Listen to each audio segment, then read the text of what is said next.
Fever coach makes telling statement about Caitlin Clark's offseason plans. Indiana Fever coach Stephanie White got clear about star guard Caitlin Clark's priorities for the WNBA offseason.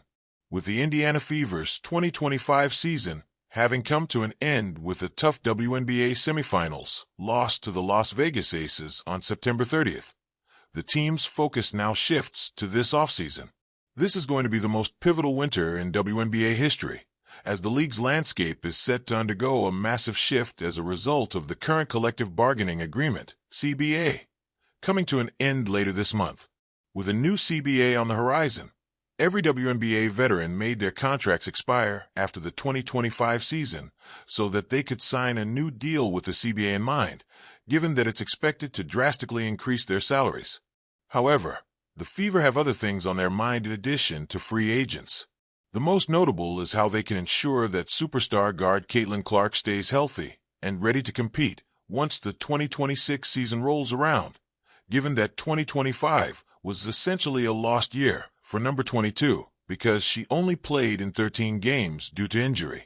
Much was made last winter about Clark's decision not to compete in the unrivaled 3x3 Women's Basketball League's inaugural season alongside her WNBA peers in Miami, Florida, last offseason, and instead elected to remain in Indianapolis to build strength and sharpen her skill set with the Fever coaching staff.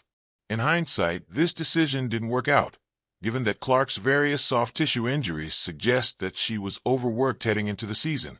This is why there's a lot of interest in how Clark and the Fever will handle her recovery and preparation this offseason. Stephanie White explains top offseason priorities for Caitlin Clark. The Fever are conducting exit interviews on October 2nd. When head coach Stephanie White took the podium, she spoke about what the main goals are for Clark this offseason. I think first and foremost, she builds up her endurance, her on-the-court activity, making sure that she's healthy, and then continuing to move forward in terms of mechanics, number 1, and number 2, basketball.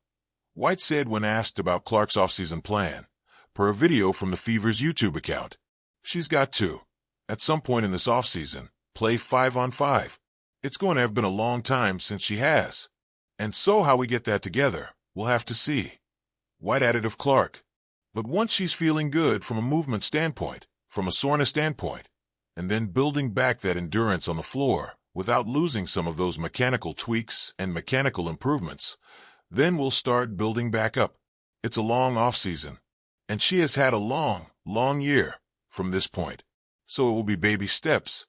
And I think for us, again, the most important thing is that she's healthy before we really ramp up. White concluded.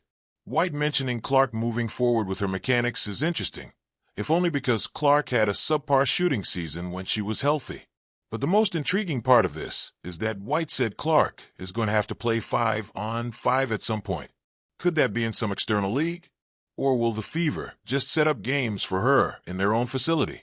Perhaps Clark will have an answer when she takes the podium later this morning.